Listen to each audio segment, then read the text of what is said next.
Okay, good guys, no? Nandito tayo ngayon sa Santo Tomas, Batangas, no? Meron kami service dito guys na LG. So ang problema nito guys, ayaw niya magwas, ayaw mag-spin, no? So nagkakarga siya ng tubig, tapos nagdi-drain naman.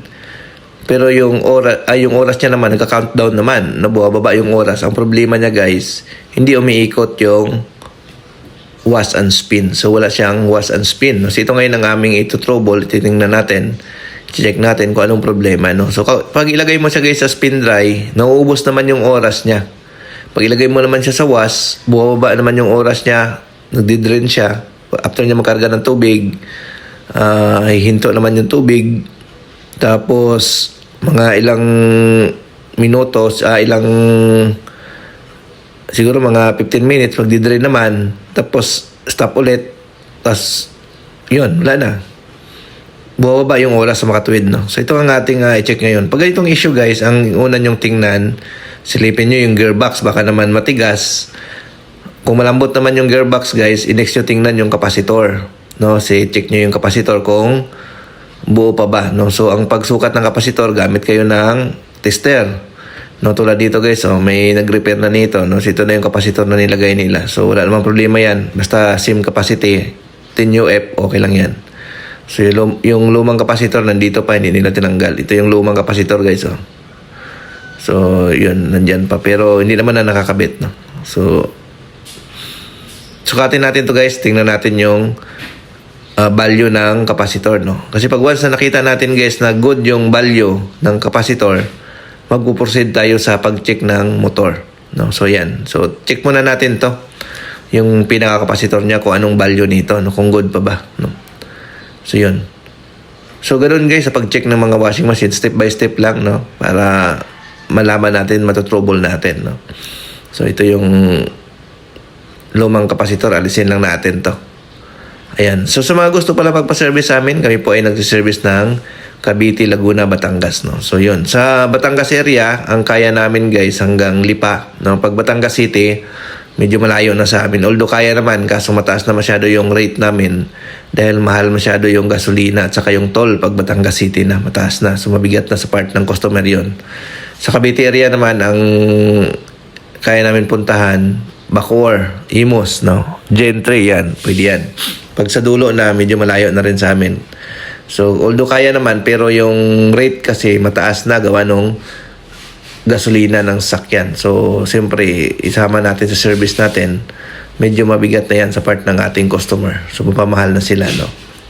So, sa bandang NCR naman, hanggang Paranaque lang kami, guys. No? Yun ang kaya namin. Pag Metro Manila, hindi na namin kaya puntahan yun. Medyo malayo na talaga, no? So, hanggang Paranaque lang kami. No? Ayan. So, yun, no? So, i-ano natin to. I-check natin to, tinatanggal lang natin, tapos gamit tayo ng tester guys, no? So kung bagong technician ka, dapat meron kang tester na nakakaya magbasa ng capacitance readers, no? Tulad nito guys, yung mga ganitong tester, mura lang to, nasa 800 below lang naman yan. Kaya na magbasa ng ano yan guys, ng capacitance, no? Ng kapasitor, no? So UF, tingnan natin kung anong reading nito. Ayan, so double check lang natin. So buo pa guys, no, nasa 8 UF pa, no. So although baba na siya sa 10, pero 8 kasi kaya magpaikot niyan. So mababa na siya. So ito yung luma, sukatin natin, baka good pa ito. Tingnan natin. Ito wala na, no. So sira na talaga yung lumang kapasitor, no. So ngayon dahil good guys yung kapasitor, good yung kapasitor na to. Ayan, double check lang natin. Ayan. So good talaga, 8 UF, no? So proceed tayo guys sa pag-check ng motor. Ang pag-check ng motor guys, tulad nito, non-inverter lang naman ito, resistance value lang, no? So dapat alam nyo kung paano ang tamang resistance ng isang non-inverter na motor, no? So ito guys, check natin. So ang common nito guys, sa mga ganitong inverter, sa mga non-inverter guys, kulay blue. Kulay blue yung common nito, no?